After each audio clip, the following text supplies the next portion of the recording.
Bonjour à toutes et à tous, surtout à toutes je suppose. Donc je reviens après ces longs mois d'absence pour refaire un petit peu un bilan de tout ce qui s'est passé et essayer de rattraper le temps. J'étais à 4 mois de grossesse la dernière fois que je vous ai parlé. Et puis après tout s'est enchaîné tellement vite que j'ai pas réussi à voilà, j'ai pas réussi à me mettre à jour. Une grossesse ça passe très vite, faut vraiment tout le monde le dit mais il faut vraiment en profiter et puis faire les choses à l'avance parce que quand arrive bébé ça devient compliqué. J'ai annoncé la grossesse à ma famille, ça s'est bien passé, j'avais préparé la vidéo, sauf que YouTube ne permet plus de faire de montage, donc il faut vraiment que je refasse ça et que j'essaie de vous la poster. C'était assez sympa les réactions et j'avais réussi à filmer. Ensuite, qu'est-ce qui s'est passé pendant cette grossesse rapidement? Donc j'ai annoncé cette grossesse et quand je suis remontée de chez mes parents, pourquoi c'est flou? Quand je suis remontée de chez mes parents,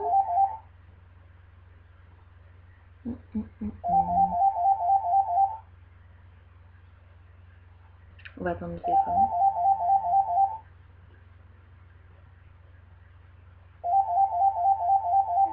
Voilà, normalement.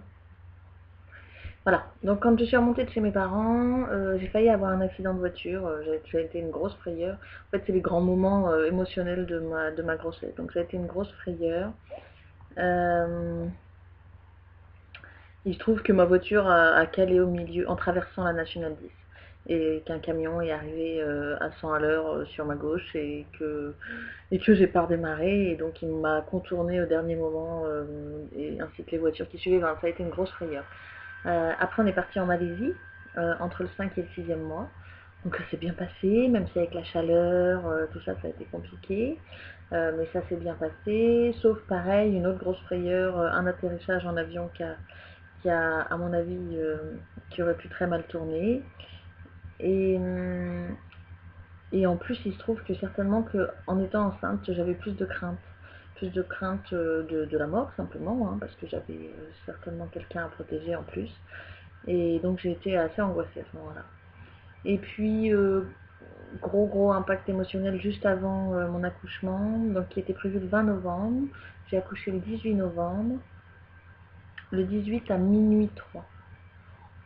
Donc j'ai travaillé tout le 17 et j'ai accouché à minuit 3 le 18. Et en fait, ma chienne est morte le 7 novembre. Elle avait 14 ans, elle est morte d'un cancer, c'est arrivé très vite en un mois. Et donc ça a été un mois à la veiller, à être là avec elle jour et nuit. Et oui, c'était très dur, j'étais très proche d'elle. Voilà. Donc, que vous dire d'autre? Nous ne savions pas le sexe de l'enfant, on l'a découvert sur le moment, même si j'étais intimement persuadée que c'était une fille. Le papa pensait que c'était un garçon, et donc bah, il se trouve que c'était une fille. Persuadée, c'est-à-dire que la question se posait même pas, je savais que c'était une fille. D'autant plus au moment du décès de ma chienne. Ça paraît un peu absurde mais voilà. Pour moi, il y a eu comme un passage de relais et je savais que ça allait être une fille. On a mis 4 jours après l'accouchement à se décider sur le prénom. En fait, j'avais flashé sur un prénom très rapidement pendant la grossesse. Et puis, j'ai eu du mal à me dire que, bon, comme c'est un prénom un peu particulier, je me suis dit, bon, est-ce que ça va passer? Est-ce que ça va être bien? Et puis finalement, c'était vraiment celui-là le coup de cœur. Voilà, c'est là, vous verrez donc son crâne ici. C'est donc une petite fille qui s'appelle Automne. Donc automne, oui, comme la saison. Euh, et elle a aujourd'hui 2 mois, un peu plus de 2 mois. Et voilà, je vais essayer dans une prochaine vidéo de vous raconter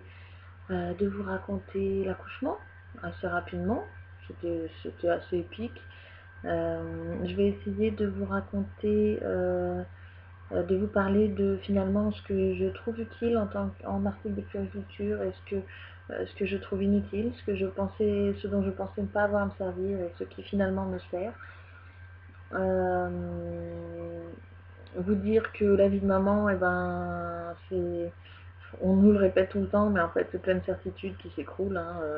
Je pensais ne pas utiliser de transat, en fait elle y est très souvent. Je pensais, bon, il y a plein de choses auxquelles je pensais que j'allais pouvoir allaiter au sein, je vous en parlerai aussi. Finalement, je donne mon lait, mais je ne l'allaite pas au sein. Je vous expliquerai pourquoi dans la vidéo de l'accouchement.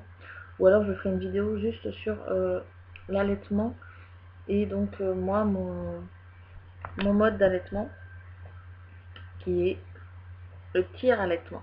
Et je pense qu'une vidéo complète là-dessus sera nécessaire. Il y a plein de choses à savoir et quand on n'avait pas du tout envisagé ce mode d'alimentation, c'est peut-être bien d'en avoir entendu quelques bribes. Donc je vais essayer de rattraper tout mon retard et puis après au fur et à mesure du temps, donc je ferai ces 1 mois, ce qui se passe pendant ces 1 mois, la vie de maman pendant ces 1 mois, la vie du couple pendant ces 1 mois, et puis ces 2 mois, et puis après j'espère que j'arriverai à être à jour et à faire ces 3 mois, et à chaque fois au fur et à mesure, qu'est-ce que je vais faire comme achat, qu'est-ce qu'elle aime bien, voilà.